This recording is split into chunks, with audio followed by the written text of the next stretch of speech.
अस्सलाम वालेकुम everyone, I am back with another video. और आज मैं बात कर रहा हूँ रेडमी के एक अपकमिंग स्मार्टफोन के बारे में, रेडमी 13 4G के बारे में। ये स्मार्टफोन बहुत जल्द ग्लोबली मार्केट के अंदर लॉन्च होने वाला है।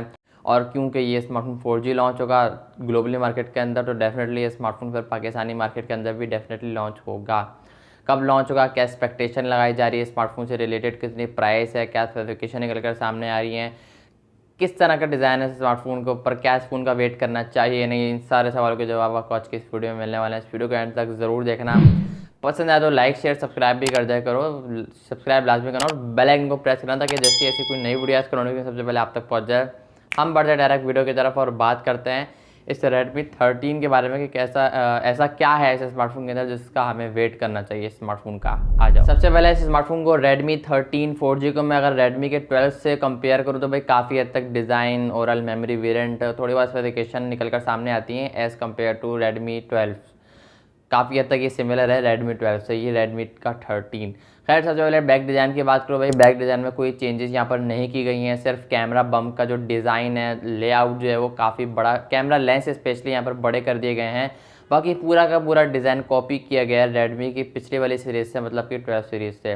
बैक के स्मार्टफोन के प्लास्टिक की होगी या फिर गिलास की, ये चीज़ अभी तक कंफर्म नहीं है। अब हो सकता है इन्होंने रेडमी 12 का डिज़ाइन कॉपी किया है तो उसका बिल्ड क्वालिटी भी कॉपी कर लें, बिकॉज वहाँ पर रेडमी 12 के फिर गिलास बिल्ड क्वालिटी। लेकिन यहाँ पर पिक्चर में तो रेडमी 13 की पिक्चर में तो देखने को यही लग रहा है। आप लोग देख सकते हो कि ये स्मार्टफोन बैक प्लास्टिक के साथ आएगा और एक दो कलर्स के स्मार्टफोन के ऐसे हैं जो कि वेव कुछ टेक्सचर समथिंग कुछ ऐसे लग रहे हैं।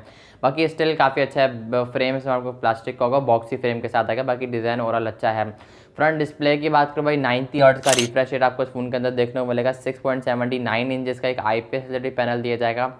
फुल HD प्लस की रेजोल्यूशन होगी। 120 हर्ट्ज का यहाँ पर रिफ्रेश रेट देखने को नहीं मिलता है, यहाँ पर 90 हर्ट्ज का रिफ्रेश रेट देखने को मिलता है।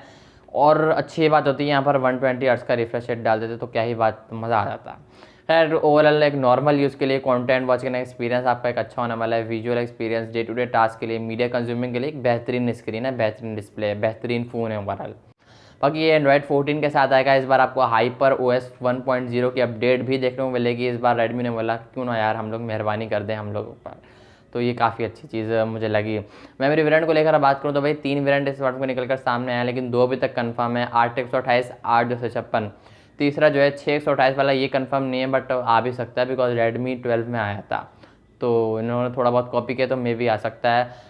प्राइस क्या एक्सपेक्ट की जा रही है आगे चल के डिस्कस करते हैं। बाकी ये स्मार्टफोन डुअल सिम के साथ आएगा। मेमोरी कार्ड डालने का सपोर्ट भी आपको इस फोन के अंदर देखने को मिलेगा। अगर मैं प्रोसेसर वाले साइड की बात करूँ, परफॉर्मेंस वाले साइड की बात करूँ तो भाई इस फ़ोन के अंदर मीडियाटेक की तरफ होने वाला है डायमेंसिटी बोल रहा हूँ, मीडियाटेक Helio G91 अल्ट्रा आपको इस फ़ोन के अंदर देखने को मिलेगा, जो कि as compare to MediaTek Helio G90 या फिर G85 G88 स्लाइटली बेटर निकल कर आता है। बिकॉज इसके एंथुदो बेंचमार्क स्कोर काफ़ी हद तक बेटर निकल कर आते हैं as compare to MediaTek Helio G85।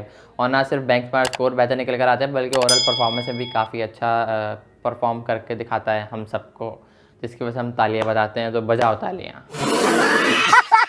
कि पबजी वाली साइड की बात करूँ, पबजी परफॉर्मेंस को लेकर डिस्कस करूँ तो भाई 40 FPS पबजी और जायरो सॉफ्टवेयर बेस, जायरो यहाँ पर अगर हार्डवेयर बेस होता ना तो यार मज़ा आ जाता। गेमर भी थोड़ा बहुत स्मार्टफोन को खेल सकते थे, लेकिन कोई नहीं, आप एक डिसेंट लेवल की गेमिंग इस फ़ोन के अंदर कर सकते हो। बट हाँ, गेमिंग के लिए ज़्यादा लेकर सीरियस मत होना। कि बैक कैमरास की बात करूँ, बैक पर आपको डुअल डेट कैमरास का सेटअप देखने को मिलेगा। 108 मेगापिक्सल का मेन होगा, दूसरा मेगापिक्सल का 2 मेगापिक्सल का डेप्थ सेंसर है, लॉलीपॉप है कुछ, मतलब 108 मेगापिक्सल को मेन को ही लेकर चलना है। 1080p 30 FPS front end back दोनों से सेम सिचुएशन है, सेम बेसिक FPS आप वीडियो को शूट कर पाओगे, रिकॉर्ड कर पाओगे। फ्रंट पे आपको पंच होल देखने को मिलेगी, मिड कटआउट पंच होल, जिसके अंदर 8 मेगापिक्सल की या फिर 13 मेगापिक्सल की सेल्फी देखने को मिलेगी। लेकिन काफ़ी हद तक ये 70% कन्फर्म है कि 13 मेगापिक्सल की सेल्फी का सपोर्ट देखने को मिलेगा, बट 8 भी हो सकता है। लास्ट में बात करता हूँ बैटरी की, तो भाई ये स्मार्टफोन 5040 या 5030 mAh की बैटरी लेकर आएगा। आई थिंक हो गया 5040 mAh की बैटरी लेकर आएगा, लेकिन 30 भी हो सकता है भाई। 20-30 की क्या ज़रूरत थी यार, 30 5000 ही कर देते डायरेक्ट। खैर, तो 33 वाट की फास्ट चार्जिंग का इस फ़ोन को अंदर आपको सपोर्ट देखने को मिलेगा, तो ये काफ़ी अच्छी चीज़ लगी, 33 वाट की फास्ट चार्जिंग का सपोर्ट। बाकी साइड माउंटेड फिंगरप्रिंट सेंसर लेकर आएगा। इन डिस्प्ले देते और एमुलेट डिस्प्ले देते तो क्या ही बात होती। ये मैं आपको अपना मतलब अपनी बात, अपने दिल का हाल आपके डिस्कस कर रहा हूँ फ़ोन को लेकर। खैर ओवरऑल अच्छा फ़ोन बनाया रेडमी ने इस 13 को 4G को 13 4G को। डेफिनेटली ये स्मार्टफोन नेक्स्ट मंथ के स्मार्टफोन आई थिंक सो के पाकिस्तानी मार्केट के अंदर लॉन्च होने वाला है। अभी तो थोड़े दिनों में ग्लोबली मार्केट में लॉन्च होगा, देन ये स्मार्टफोन डेफिनेटली पाकिस्तानी मार्केट के अंदर भी लॉन्च होता हुआ नजर आएगा। प्राइस वाले साइड की बात करूँ भाई, ये स्मार्टफोन तकरीबन 30,000 के, अगर 30 से 35,000 के आसपास लॉन्च होते तो क्या ही बात होगी। लेकिन ये स्मार्टफोन शाओमी स्मार्टफोन को, रेडमी से स्मार्टफोन को तकरीबन 35 से 40,000 में लॉन्च करेगा, जो कि एक टोटली ओवर प्राइस होगा। और अगर आप स्मार्टफोन का बायकॉट करोगे, लाइक खरीदोगे नहीं, तो डेफिनेटली इस फोन के अंदर प्राइस कट लाजमी लगेगा, क्योंकि आजकल कंपनियां यही कर रही हैं। तो अगर तो ये स्मार्टफोन ओवर प्राइस लॉन्च होता है, आई होप कि मैं इसके ऊपर एक वीडियो बनाऊं जब ये लॉन्च हो। तो अगर तो ओवर प्राइस लॉन्च होता है तो आप थोड़ा इंतजार कर सकते हो, जब नहीं खरीदोगे डेफिनेटली कंपनियां रेट डाउन करने पर मजबूर हो जाएंगी। आई होप कि ये स्मार्टफोन तकरीबन 30 से 32,000 के आसपास लॉन्च हो, बिकॉज ये इतनी ही वर्थ करता है, इतनी ही वैल्यू प्रोवाइड करता है, इससे ऊपर नहीं करता है।